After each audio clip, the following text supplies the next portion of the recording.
고기사단 천년의 서사시. 네 번째, 한종수 지음. 자유문고. 기독교 세계와 이슬람 세계의 경계선에서 천년간 싸워온 기사들의 이야기. 58페이지.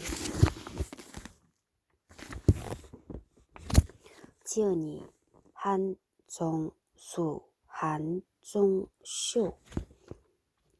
서울에서 태어나 고려대학교 중문학과를 졸업하고 롯데관광과 한국토지공사, 세종시 도시재생센터에서 근무했다. 어릴 때부터 거의 모든 분야의 역사에 관심을 가졌지만 전쟁사와 지중해 세계의 역사에 매료되었다. 전쟁사, 지중해. 가톨릭 신자로 청년 성서 모임을 하면서 가톨릭의 역사에도 많은 관심을 가졌는데 똑같네, 앞에하고 틀린 게.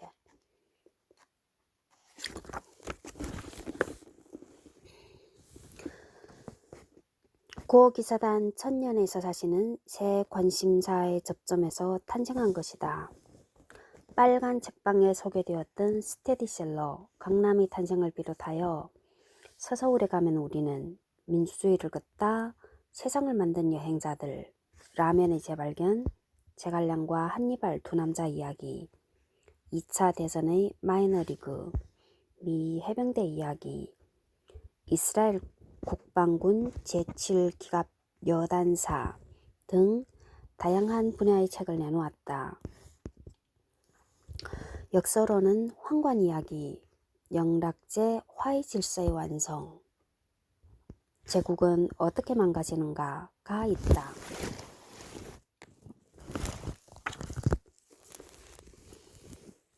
구어기사단 천년의 서사시 초판 1쇄 인쇄 2023년 9월 11일 초판 1쇄 발행 2023년 9월 18일 지은이 한종수 편엔이 김시열 편엔곳 도서출판 자유문고 02832 서울시 성북구 동소문로 67-1 성심빌딩 3층 전화 02-2637-8988 팩스 02-2676-9759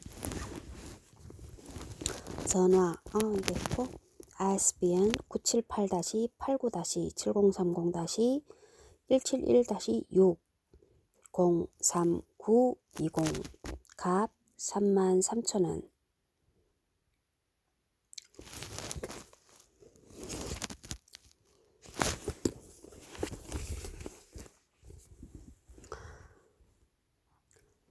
(58페이지)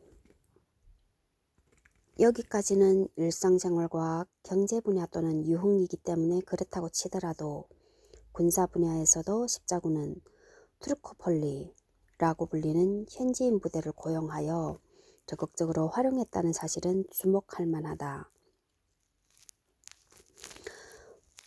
투르코폴리는 동로마 제국에서 시작된다.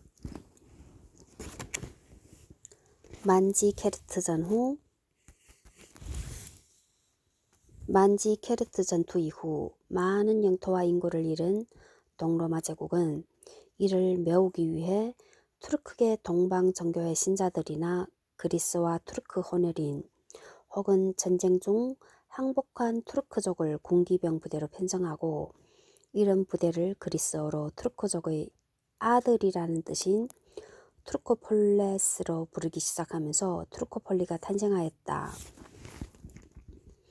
처음에는 정교회 신자이거나 그리스 계통의 피가 섞여 있어야만 했지만 동로마 제국이 만성적인 병력 부족에 시달리면서 무슬림이거나 항복한 척병도 받아주기 시작하였다.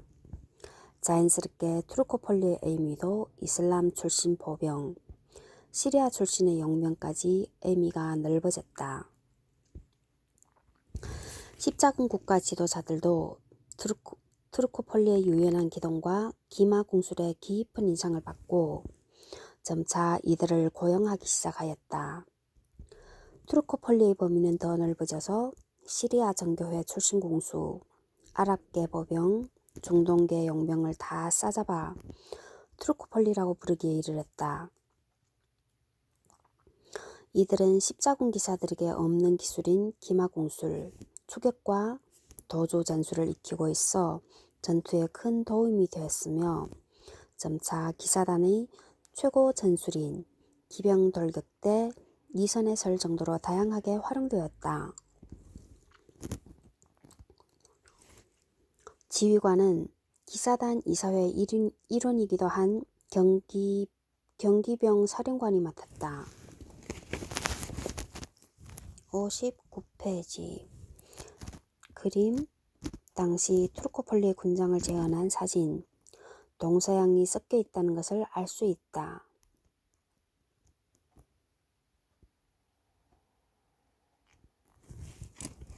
결국 기사단들도 트루코폴리를 상비군으로 고용하기에 이른다. 이들은 기사단 내에서 평민부소관 바로 밑 계급에 속했으며 기사들과 같이 식사할 수 없었고 종자들처럼 기사단원들의 시종을 들어야 하는 등 기사단의 수직적 위계 질서를 따라야 했다. 다르게 이들은 꽤 많은 보수를 받는다는 큰 차이점이 있었다. 이들 트루코폴리는 용병임에도 상당히 믿을 만한 존재였고 기사단이 150년 이상 우트르메르에서 버티게 한 기둥 중 하나였다. 구어 기사단 소속의 트루코폴리가 예루살렘에 상당수 거주했다는 기록도 있다. 기사단원들도 트루코폴리처럼 현지의 말을 타고 현지의 전술로 싸우는 경우가 적지 않았지만 이런 경우는 대규모 전투가 아니었기에 눈에 띄지 않았다.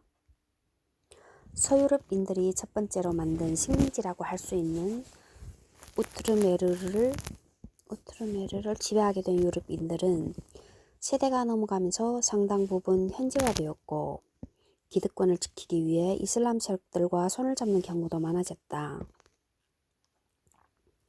분열된 이슬람 세력도 자신들의 이익을 위해 기꺼이 그들과 손을 잡은 경우도 많았다.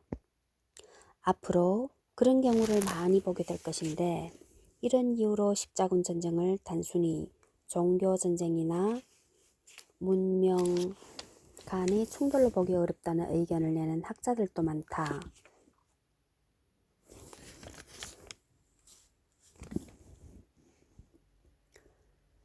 하지만 이런 현지화에도 불구하고 십자군 세력은 기본적으로 현지민을 지배만 하려고 했을 뿐이었다.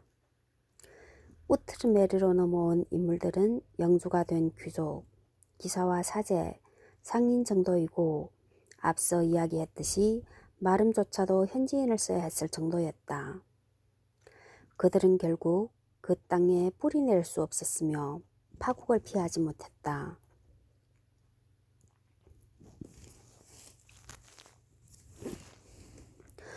또 하나의 결정적인 약점은 유럽에서 오는 뜨내기 십자군 또는 무장 순례자 집단이었다. 길어봐야 2년 정도 머물다가 돌아가는 이들은 당연히 하루라도 빨리 이교도들과 싸워 박살을 내고 싶어 했는데 결국 이슬람 세력을 자극하는 불필요한 전쟁인 경우가 많을 수밖에 없었다. 하지만 십자군의 대의 그리고 현지 십자군의 만성적인 전력 부족 때문에 그들을 받아들이지 않을 수 없었던 것이다. 이렇게 해결이 어려운 딜레마는 극복할 수 없었고 십자군 국가들을 파멸로 이끄는 근본적인 원인 중 하나가 되고 말았다.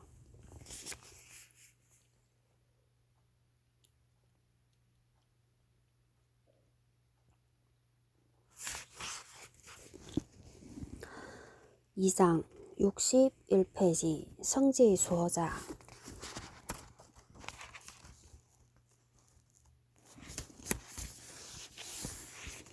아스칼론 공방전 61페이지 듀피의 죽음과 이집트 원정 62페이지 살라딘의 등장과 아모리 왕의 죽음 69페이지 구어기사단의 첫 위기와 문둥이 왕 보두행 사세 71페이지, 예루살렘 왕국의 분열 74페이지, 하틴의 대참사 76페이지, 백척간두에선 기사단과 십자군 87페이지.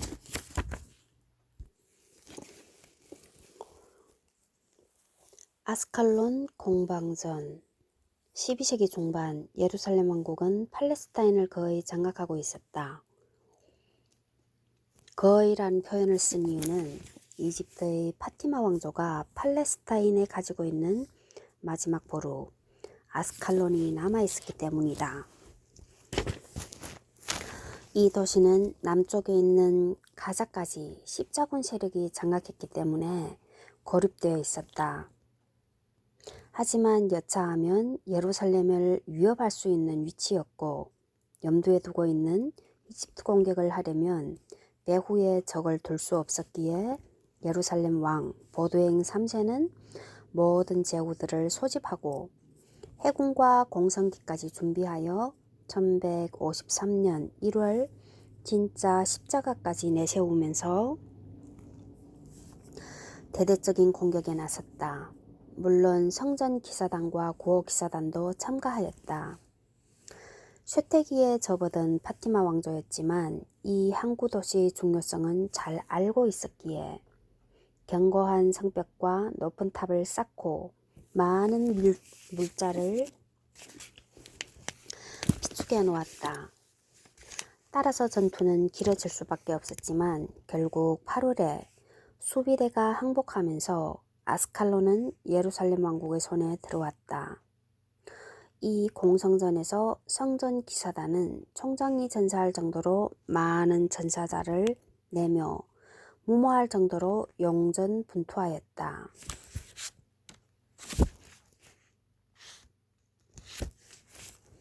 반면에 구호 기사단 쪽을 보면 듀퓨가 참모로서 많은 역할을 하였다는 기록은 있지만 기사들의 전투 기록은 유감스럽게도 존재하지 않는다.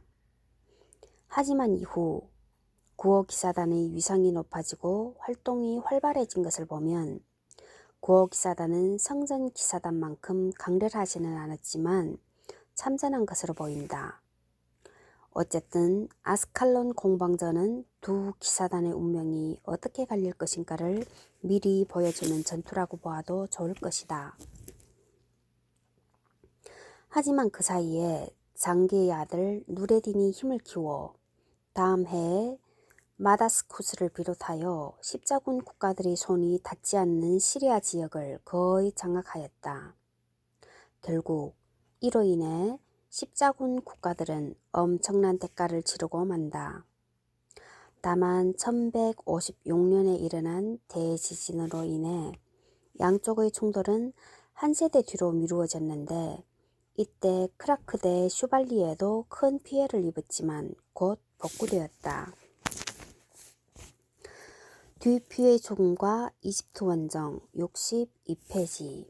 1160년 총장 듀퓨가 세상을 떠났다. 해석. 1158년에 세상을 떠났다는 설도 있다. 그는 40년 가까이 조직을 이끌면서 제라르더 유지를 받들면서도 시대의 변화에 따라 군사화의 길도 착실하게 이끌어 1000년 동안 이어질 기반을 쌓은 명총장이었다. 후계자는 드퓨의 전우로서 공정하고 병원 관리의 경험이 풍부한 아오게 드 발본이 선출되었다. 이름에서 알 수 있듯이 그도 프랑스 출신이어서 기사단의 프랑스 색채는 더 짙어졌고 전임 총장의 뜻을 받들어 더욱 내실을 기하는 지도력을 보였다.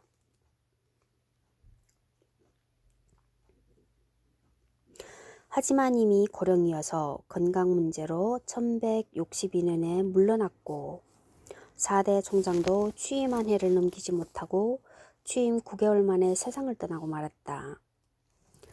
구호 기사단의 키는 5대 총장 길베르 다사리가 잡는다.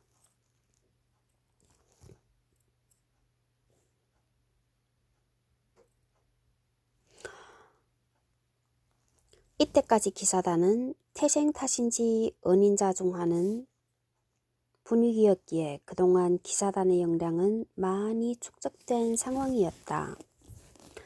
분위기가 바뀌었다. 묘하게도 바로 그 해에 33세에 불과한 예루살렘 왕 보드행 3세가 세상을 떠나고 동생이자 아스칼론과 야파의 백작인 아모리가 즉위하는 일이 벌어졌다. 위풍당당한 체구에 걸맞게 야심만만했던 그는 이집트에 눈을 돌렸다. 당시 파티마 왕조가 지배하던 이집트는 거의 와해되어 말기 증상을 보이고 있었다. 칼리프가 허수아비가 된 지는 오래되었고 재상격인 두 명의 와지르가 파벌 싸움을 벌이고 있었다. 그러자 누레딘은 1163년 쿠르드족 출신 장군인 시르쿠를 보내와 지르 중 하나인 샤와르를 권좌에 앉혔다. 이때 시르쿠의 조카인 살라딘이 숙부를 보좌하기 위해 종군하였다. 그때 그의 나이는 막 20대에 접어들고 있었다. 그러나 시르쿠와 샤와르의 관계가 악화되자 샤와르는 아모리 왕에게 원조를 요청하기에 이르렀다. 십자군의 전력을 분산시키기 위해 누레딘은 크라크데 슈발리에를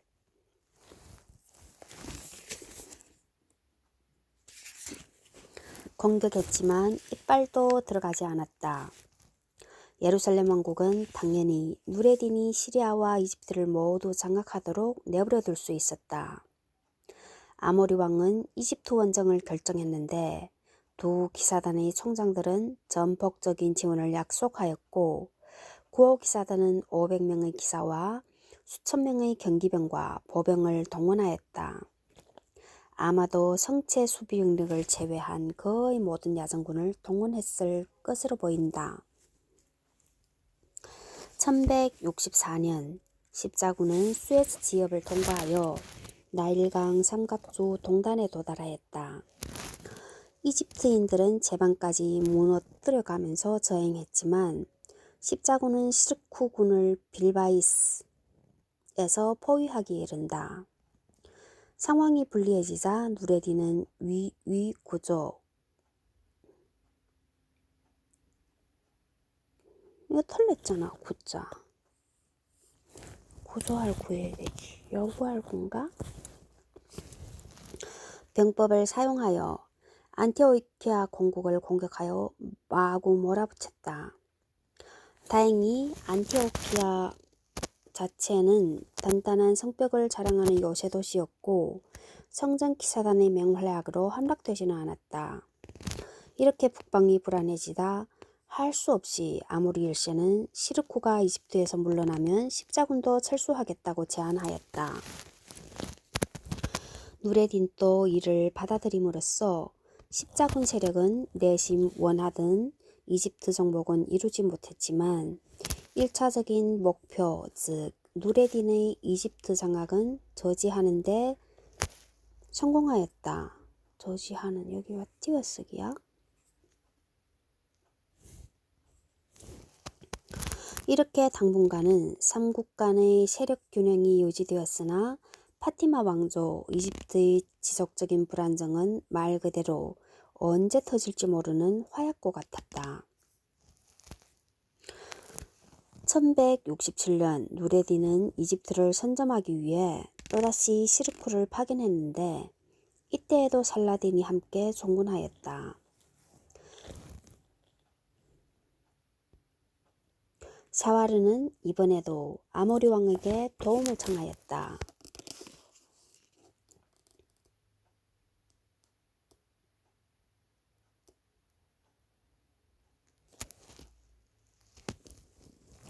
아모리 왕은 위그 카이사랴를 카이로로 보내 구원병을 보내는 대신 디나르를 요구하였고 샤와르와 칼리프도 이에 동의하였다. 조약이 체결되자 구호기사단이 포함된 십자군은 이집트로 진격하여 카이로 남쪽 바바인 내서 시르쿠의 군대를 포위하였다. 시르쿠는 알렉산드리아로 도주했고 십자군은 추격에 나서 이 항구 도시를 포위했는데 시르쿠는 결국 시리아로 도망쳐야만 했다. 로마 제국 당시 5개 총대 주교군은 로마, 예루살렘, 콘스탄티노플, 안티오키아, 알렉산드리아였는데 이슬람의 굴기 이후 예루살렘과 안티오키아, 알렉산드리아는 그들의 영역이 되었다. 하지만 1차 십자군이 안티오키아와 예루살렘을 되찾는 데 이어 거의 70년 만에 고대의 총대 주교 교구들 중에서 유일하게 그리스도교 세력권 밖에 있던 성 마르코의 도시 알렉산드리아로 개선하듯 입성한 것이다.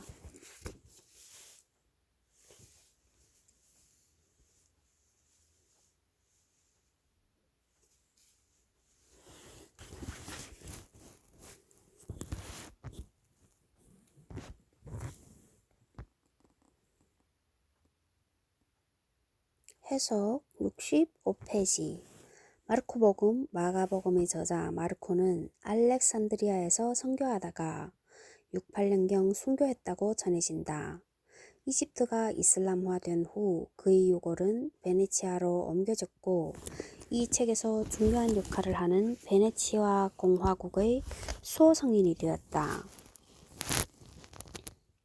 십자군은 그 유명한 파루스의 등대에 십자가와 공기를 걸고 생수를 뿌리는 등 정화 작업을 하고 도시를 파티마 왕조에게 돌려주었다. 이렇게 십자군은 일시적으로나마 고대 그리스도교의 5대 교구를 모두 이슬람에게서 회복하고 이집트를 예루살렘 왕국의 휘하에 두는 위협을 달성하기에 이르렀다. 그야말로 십자군의 전성기였다.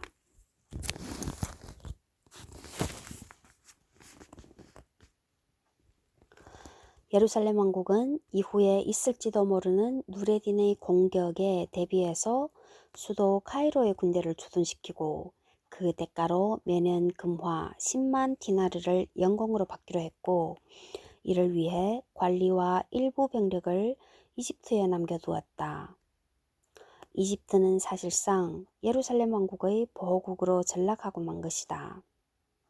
하지만 이 때문에 백성들은 불만에 찼고 십자군 관리들과 병사들은 신변의 위협을 느껴 아모리 왕에게 도움을 청하였다.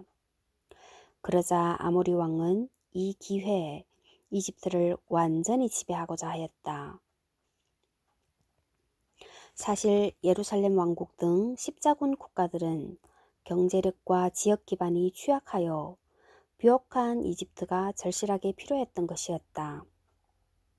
아모리 왕은 티레 대주교 기욤 해석 66페이지 아모리 왕은 티레 대주교 기욤에 대한 해석 그가 쓴 연대기는 상당히 객관적이어서 십자군 연구에서 가장 1차적인 자료로 인정받고 있다. 아모리 왕은 티레 대주교 기욤을 콘스탄티노플로 보내 비잔티움 제국과 힘을 합쳐 파티마 왕조 이집트를 같이 공격하여 나누어 가지자고 제안하였다. 그의 부인 마리아 콤네네는 동로마 황실의 일원이기도 하였다. 하지만 두 기사단은 모두 반대했는데 이유는 정반대였다. 고 기사단은 이집트의 군사력이 너무 약하여 카이로를 순식간에 점령할 수 있으므로 굳이 동로마 제국과 나눌 필요가 없다고 주장하였다. 또한 시간을 두면 이집트의 공력이 회복될 수 있고 누레딘에게도 기회를 줄 수 있다는 이유도 덧붙였다. 성전 기사단은 조약을 맺은 지 얼마 되지도 않았는데 일방적으로 공격한다는 것은 신의 문제라며 반대하였다. 또한 이집트 공격은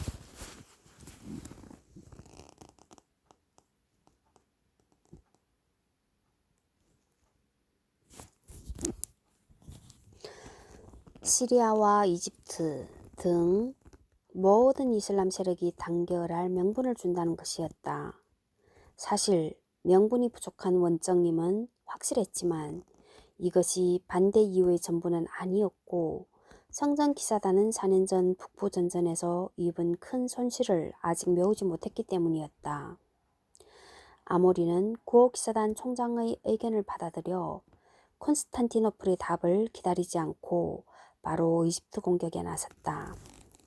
더구나 당시 하루빨리 사라세닌들을 박살내고 싶어하는 서유럽 기사들이 대거 도착한 것도 원정을 결정한 중요한 원인이 되었다. 성전기사단은 이 원정에 참여하지 않았지만 그들이 구호기사단보다 소극적인 모습을 보기 드문 예이다. 1168년 10월 다시 시작된 이집트 원정에서 구호기사단은 500명의 기사와 500명의 투르크폴리 경기병을 비롯한 대병력을 동원하였다.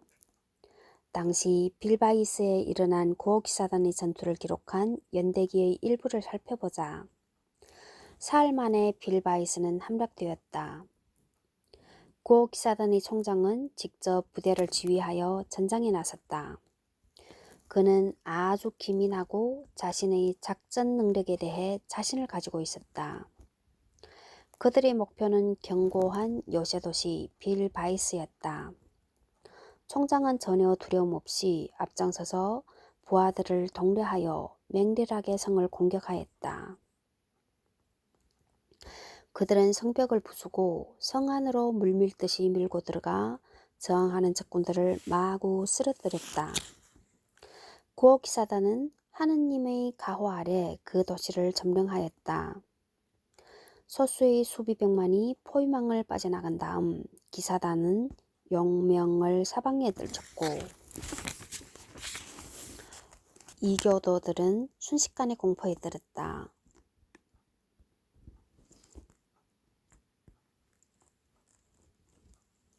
여기서 구호기사단 총장 다사리에 대해 알아볼 필요가 있다.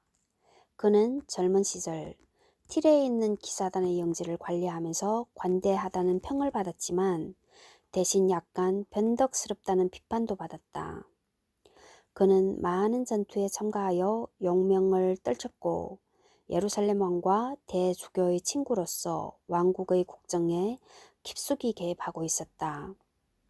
그는 당시에 초로의 몸이어서 혈기왕성한 나이와는 거리가 멀었지만 성전 기사단과의 라이벌 의식을 불태웠고 이집트 원정의 주도권을 잡고자 선두에서의 독전도 서슴지 않았다. 빌바이스를 기사단의 영토로 삼으려고 했다는 설도 있었을 정도였다. 하지만 십자군의 호시절은 오래가지 않았다. 발바이에서 여기는 또 빌바이스라 했다고 여기는 또 발바이스야? 일어난 대학살은 가뜩이나 10만 디나르의 연공으로 세금이 높아져서 고생인 이집트인들의 반감을 더욱 일으켜 강력한 저항을 자초하고 말았기 때문이다. 만약 이때 십자군이 잘 처신했다면 쉽게 카이로를 정복할 수 있었을 것이라는 게 역사가들의 중평이다. 샤와르는 이전의 적이었던 누레딘에게 지원을 요청하였다. 누레딘은 다시 시르쿠에게 군대와 넉넉한 군자금을 주어 이집트로 보냈다. 시르쿠는 먼저 카이로를 차지했고 결국 십자군의 이집트 원정은 실패로 돌아가고 말았다.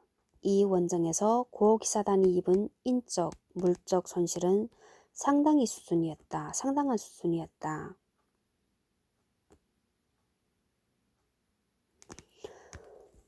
티레 대주교 기욤은 국왕의 책임을 들기 위한 의도도 있겠지만 다사리가 이 패전의 최고 책임자라고 지목할 정도였다. 원정을 주도한 다사리 총장은 책임감을 느끼고 사표를 제출했지만 기사단 내의 반대파와 지지파가 충돌하면서 각자 총장을 초대하는 등 분열상만 노출하고 말았다. 1170년이 되어서야 새로운 총장이 자리를 잡았을 정도였다. 그 사이 이집트에서는 다시 격변이 일어났고 한 영웅이 등장한다. 69페이지 살라딘의 등장과 아모리 왕의 죽음. 십자군이 철수한 지 얼마 되지 않아 샤와르는 죽었고 시르쿠는 이집트의 와지르 자리에 앉았다. 하지만 불과 2달 후 시르쿠가 식사 중 폭식으로 인해 급사하면서 폭식도 사람을 죽일 수 있네. 그동안 그를 보좌했던 조카 살라딘이 이집트의 새 지도자로 초대되었다. 1169년의 일이었다. 이집트인들이 살라딘을 지지한 이유는 그가 순전히 삼촌의 배경으로 성공한 우유부단한 젊은이라고 보아서였지만 그들의 기대와 달리 살라딘은 민첩하게 빠른 속도로 이집트 전역을 자신의 땅으로 만들었다. 방어 체제도 정비하고 홍해의 부유한 항구들도 장악하였다. 바로 그해 11월 아모리 왕은 살라딘의 권력 기반이 더 굳어지기 전에 어디 지지 전에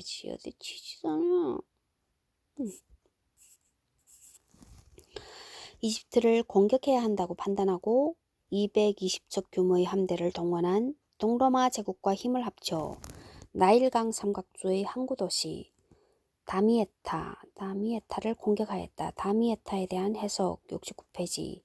다미에타는 성 요셉과 성모 마리아가 아기 예수를 데리고 이집트로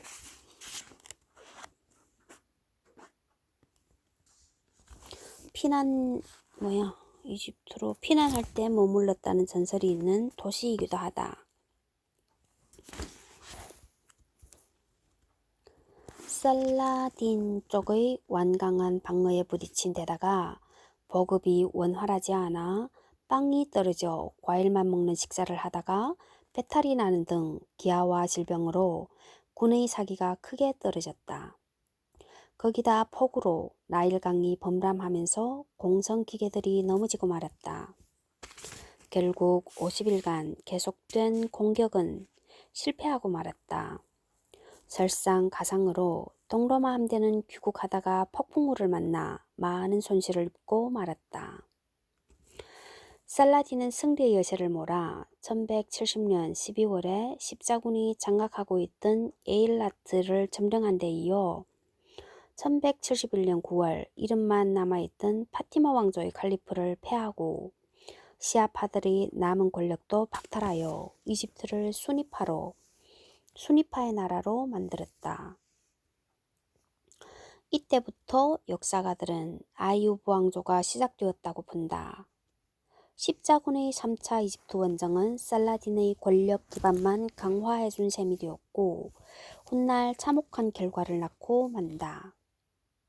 이후에도 살라딘은 겉으로는 누레딘에게 충성을 바치는 척하면서 군대를 보내 수단과 요르단, 예멘 일대까지 자신의 영향력을 확대하였다. 이렇게 살라딘의 세력이 지나치게 커지자 이를 경계한 누레딘은 직접 군대를 이끌고 이집트를 치려고 했지만 1174년 5월 60세가 넘은 고령이 화가 되었는지 11살짜리 아들을 남겨두고 세상을 떠났다. 혼란해진 틈을 타 살라딘은 그 어린 아들의 보호자라고 자처하더니 누레딘의 미망인과 결혼까지 하며 그의 영토를 통째로 집어삼켜버렸다. 한편으로는 서쪽의 북아프리카에도 군대를 보내 살라딘의 아이유브 왕조는 동쪽으로는 시리아와 이라크 북부, 서쪽으로는 튀니지 일부까지 세력을 확장하였다. 1183년에는 메소포타미아까지 손에 넣었다. 이렇게 십자군 세력이 가장 두려워한 시나리오, 즉 시리아와 이집트를 비롯한 이슬람 세력의 통일이 현실화되고 만 것이다. 물론 십자군 세력도 이를 수수방관하지는 않았다. 아모리 왕은 1174년 8월 노르만인들이 세운 시칠리아 왕국의 굴리엘모 2세와 힘을 합쳐 알렉산드리아를 공격하기로 했지만 어처구니 없게도 그 도시에 도착하기도 전에 이질에 걸려 세상을 떠나고 말았다. 외아들 보도행이 13세의 나이로 다음 왕이 되었는데 성품도 좋고 총명한 인물이었지만 불행하게도 나병 환자였다. 십자군 세력들에게는 악재가 하나 더 생겼다. 1176년 미리오케팔룸에서 벌어진 전투에서 동로마 제국군이 셀주크 투르크에게 참패를 당해 아나톨리아를 수복하려는 꿈이 사라지고 말았다. 물론 동로마 제국에게는 성지와 시리아, 이집트에 신경 쓸 여유도 없어졌다. 더구나 교황청과 유럽의 강대국들도 서로 전쟁 중이라 우트르메르는 전혀 돌아보지도 않았다. 그러면 당시 그 시기에 구옥사단을 비롯한 십자군 세력은 무엇을 하고 있었을까? 71페이지 구옥사단의 첫 위기와 문둥이 왕 보두행 사세.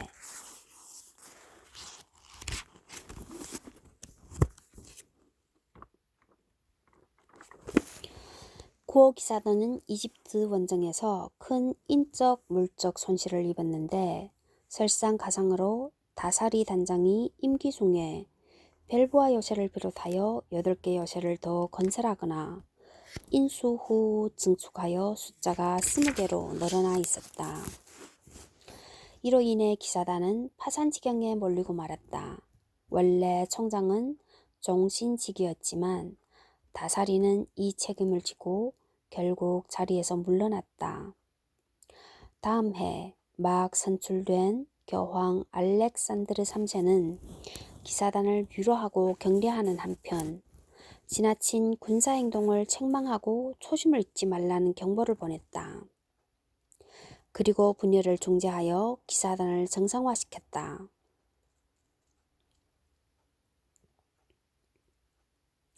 다사리 뒤를 이은 두 단장인 카스트드 무로 1170년 1172년 재임과 시리아의 조베르 1172년부터 1177년 재임. 다사리를 반면교사 삼아 재정과 군사 양쪽에서 긴축 정책을 실시하며 내실을 기하였다.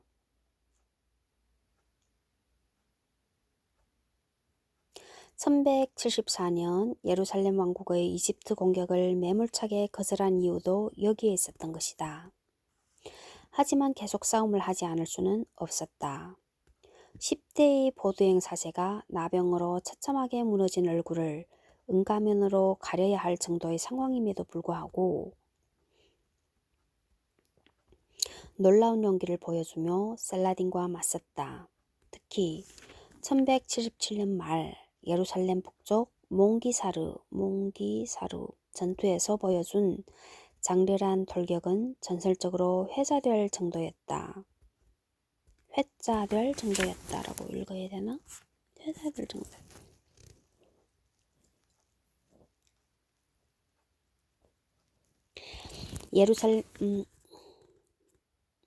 특히 1177년 말 예루살렘 북쪽 몽기사르 전투에서 보여준 장렬한 돌격은 전설적으로 회자될 정도였다에 대한 해석. 72페이지 이 전투에서 나온 부상자 750명이 예루살렘의 구호기사단 병원으로 몰려들었다.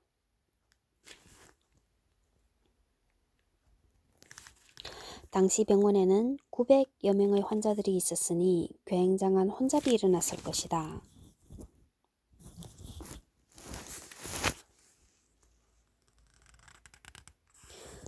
그림 시리아의 조베르.